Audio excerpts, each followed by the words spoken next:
পুলিশকে গালি দেওয়ায় এবার কড়া বার্তা, আবার একবার কড়া বার্তা তৃণমূলের অনুব্রত মণ্ডলকে, এবং তার সঙ্গেই বার্তা দেওয়া হলো সামনে ভোট, ভোটের আগে সব রকম দ্বন্দ্ব ভুলে একসঙ্গে কাজ করতে হবে।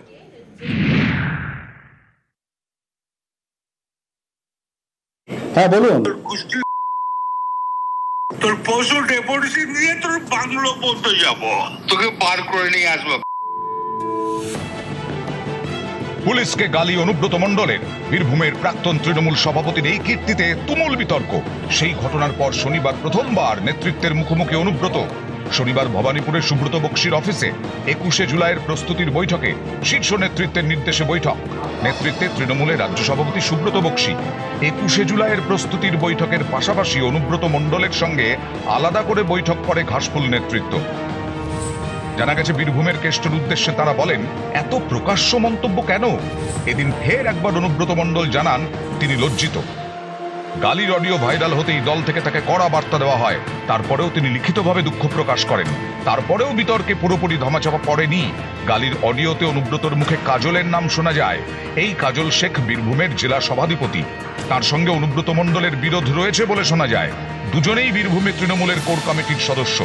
এদিন কেষ্ট কাজলকে নিয়ে আলাদা করে বৈঠক করে তৃণমূল নেতৃত্ব। প্রায় 20 মিনিট ধরে চলে বৈঠক।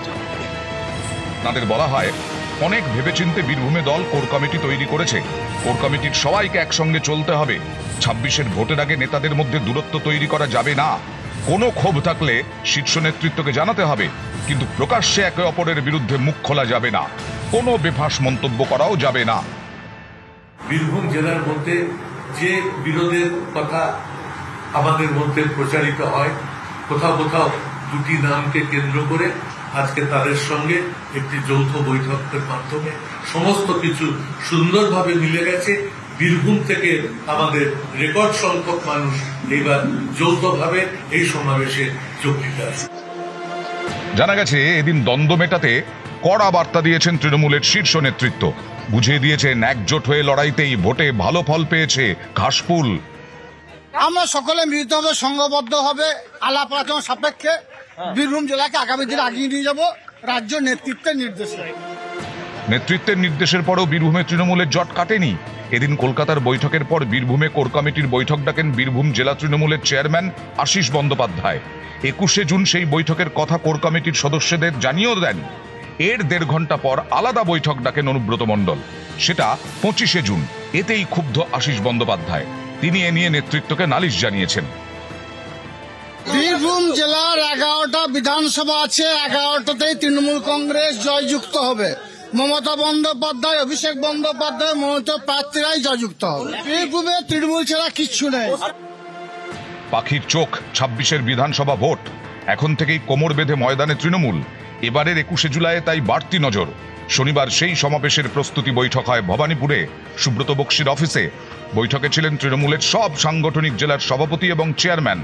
এছাড়া যে 2 জেলায় কোর কমিটি রয়েছে সেই কমিটির সদস্যরা। তৃণমূলের একাধিক শীর্ষ নেতাও এদিনের বৈঠকে ছিলেন। 21শে জুলাইয়ের সমাবেশ থেকেই 26-এর বিধানসভা ভোটের দামামা বাজাতে চলেছে তৃণমূল। এবারকার 21শে জুলাই গুরুত্ব নিঃসন্দেহে অনেক বেশি। তার কারণ 2026-এ আমাদের পশ্চিমবাংলার নির্বাচন আছে। পশ্চিমবাংলাকে অর্থনৈতিক দিক থেকে অবরোধ করে একে সম্পূর্ণভাবে কোণঠাসা করে 21শে জুলাই সমাবেশকে অত্যন্ত শৃঙ্খলাপরায়ণ ভাবে অতীতের সমস্ত রেকর্ডকে ভেঙে আমরা 21শে জুলাই সমাবেশ বেলা 12টার সময় শুরু করব। অতীতের সমস্ত পাওয়া আসনের রেকর্ডকে আমরা ভেঙে আমরা 294-এর কাছে পৌঁছতে সক্ষম হব।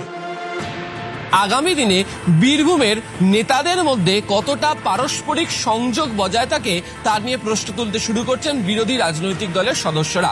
তবে মেগা সমাবেশের আগে শৃঙ্খলা যে অন্যতম বড় ইস্যু তা শাসক দলের নেতারা কার্যত বুঝিয়ে দিচ্ছেন দলের সমস্ত স্তরের নেতাদেরকে। ক্যামেরায় গোপাল ওঝার সাথে আবির ঘোষাল, নিউজ 18 বাংলা, কলকাতা। জাল বার্থ সার্টিফিকেট বানিয়ে এই কোটিপতি গৌতম সর্দার পঞ্চায়েতের অস্থায়ী কর্মী এখন পুলিশের জালে। তো পঞ্চায়েতের অস্থায়ী কর্মী হিসেবে গৌতম সর্দারের মাইনে কত? 3,500। ব্যাংকে কত রয়েছে? 3.5 কোটি।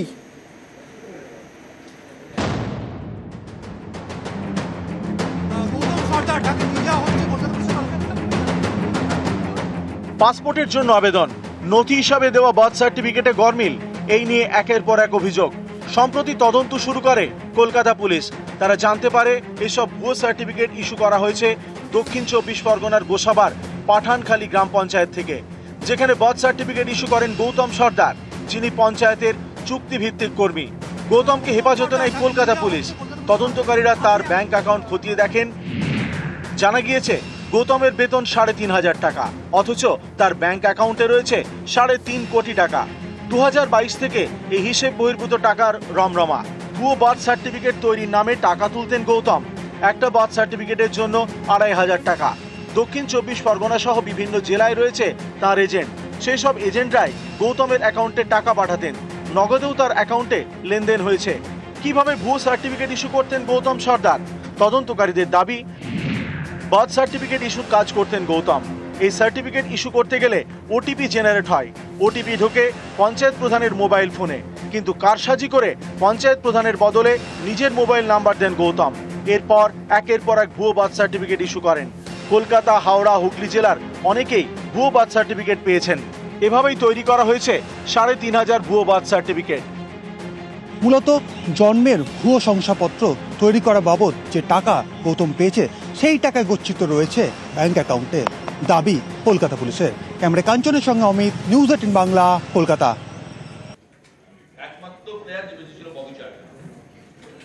এবং সবচেয়ে গুরুত্বপূর্ণ একটা খবর, রাজ্যের মন্ত্রী জ্যোৎস্না মান্ডি, তার স্বামীর উপর হামলা হলো। জ্যোৎস্না মান্ডির স্বামীর উপর হামলা হয়েছে, লাঠির ঘায়ে গুরুতর জখম তুহিন মান্ডি। কারা মারধর করলো? অভিযোগ বিজেপির বিরুদ্ধে। বাজার করার সময় হঠাৎ হামলার অভিযোগ। লাঠি সোটা নিয়ে 15-16 জন চড়াও হয়। বাঁকুড়ার খাতড়া বাজারের ঘটনা। মন্ত্রীর স্বামীর পিঠ আর ডান হাতে গুরুতর চোট। ইতিমধ্যেই 6 জনকে গ্রেপ্তার করেছে পুলিশ। তবে মারধরের অভিযোগ অস্বীকার করছে বিজেপি।